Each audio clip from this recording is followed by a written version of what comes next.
Salut tout le monde, c'est Areko et aujourd'hui on se retrouve sur le serveur Flymind. Alors oui, je vous avais parlé de ce serveur dans ma première vidéo. Donc voici le spawn du serveur. Comme vous pouvez voir, il n'y a pas beaucoup d'indications, il est encore en construction, je vous l'avais déjà dit.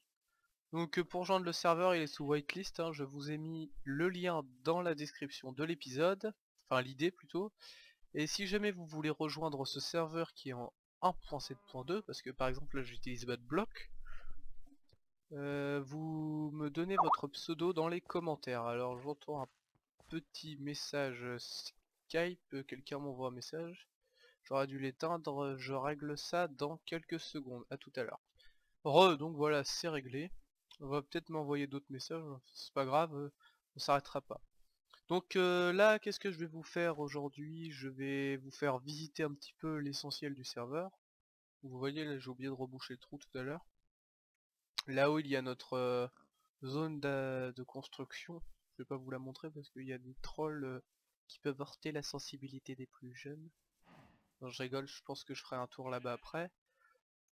Donc alors ici, ça doit être marqué là, ce sont les maps de One in the Chamber. Donc vous voyez le portail il n'est pas encore actif.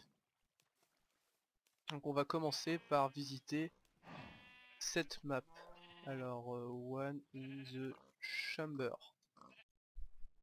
Donc pour l'instant celle-là il me semble que c'est juste un test. Je vais mettre le jour parce que c'est plus pratique. Voilà.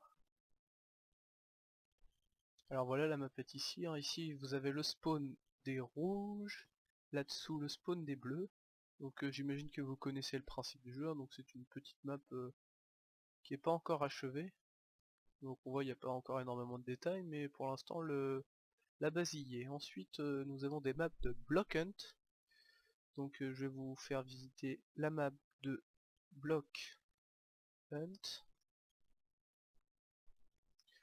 MV confirme. Voilà. Donc ici la map de Block Hunt. Et on peut voir que j'ai des items parce que les items se reload à chaque map différente. Oula, je fais un petit peu de la tectonique. Alors ici donc c'est le spawn des Seekers. Donc là cette map c'est une petite map bien sympathique. On voit là-bas le lobby. Alors vous pouvez prendre plusieurs blocs qui sont les puzzles comme on voit au sol, les rails en or, les coffres, les fours, les nénuphars, les boîtes de musique, la TNT, les pistons collants, les toiles d'araignée, et voilà c'est tout. On peut voir que la map comporte quelques passages, y compris un petit passage secret. Désolé, j'ai beaucoup de lag parce que je suis en train d'encoder une vidéo. Je sais pas combien de FPS je tourne, mais ça va pas loin de 19 FPS, c'est pas terrible. Enfin bon, on va faire avec. Oula. Alors, donc le passage secret dont je vous parlais, il est ici. Donc je vous fais visiter, hein, comme ça. Faut regarder mes vidéos si vous voulez savoir tous les petits passages secrets, hein. Placement de produits. Ensuite, nous allons continuer cette visite avec la map de Catch the Yeti qui s'appelle Montagne Test, parce qu'à la base c'est un test. Donc on voit que c'est juste le début, hein, le terraforming n'est pas complètement fini. Donc quel est le but de ce jeu que l'on a inventé? C'est... Il y a un Yeti qui spawn. Il spawn dans une petite caverne que je vous montrerai tout à l'heure. Alors donc là ici ce sont les chercheurs et les chercheurs doivent tuer le Yeti sans qu'il les tue. Sachant que le Yeti il est full fer alors que les chercheurs sont full cuir avec une épée en bois. Le Yeti ne tue pas ses adversaires, hein. Quand il les a eus, il les glace, c'est-à-dire qu'ils ne peuvent plus bouger pendant 5 secondes. Donc ici on voit une balise, hein, c'était pour repérer l'empreinte de Yeti. mais elle sera partie, donc ici voilà, ça doit être marqué dessus. Une trace de pas dans la neige, une petite trace de pas. La montagne du Yeti juste au pied. La dernière fois je l'avais cherché pendant 3 heures, voilà elle est là. Ah, ça tombe bien, il fait nuit, la map le plus belle de nuit, donc le spawn du Yeti est là. Et pour réussir la partie, il faudra casser un bloc qui se trouvera dans le spawn du Yeti, bien entendu. Il sera beaucoup plus dur d'accès, avec différents pièges, différents mobs qui ne pourront pas toucher le Yeti. Donc comme vous voyez, il y a divers bâtiments encastrés dans la roche. Ici il y a encore un autre, mince. Voilà. Donc j'ai l'impression que ma chute de FPS est passée parce que ma vidéo est presque finie d'encoder. Je sais pas si ça a quelque chose à voir.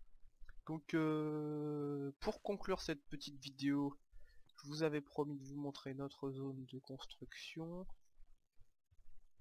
Que voici, donc comme je vous l'ai dit, elle est en haut, j'attends que la map se charge. Non, ma vidéo doit pas être finie d'encoder. Alors, si elle veut bien se charger... 1 FPS, effectivement, ça fait pas beaucoup. Donc voilà, la map est finie de charger. Je vois qu'il pleut là-haut. Je crois que j'ai désactivé le son du jeu pour cette vidéo parce que c'est pas utile en plus. Ah si, je crois qu'on pouvait pas mettre le weather clear. Donc vous voyez ici les statues, donc ma propre statue. La statue de Under YoYo qui est le créateur de cette map qui a été légèrement trollée par moi, celle-là. Ici c'est une statue de Holymat qui est notre codeur qui a essayé un tout petit peu modifié, hein, mais légèrement, par Elite Rider que vous voyez ici qui est notre builder et moi. Donc ici les essais de construction d'Elite Rider. Des petites maisons modernes hein, qui seront bientôt sur une map. En tout cas je lui ai laissé un message pour lui proposer d'en faire une. Parce qu'ici c'est un petit peu inutile et donc comme vous voyez ici le troll continue. C'est sur cette... Ah tiens, j'avais pas vu qu'il y avait ça sur ma tête.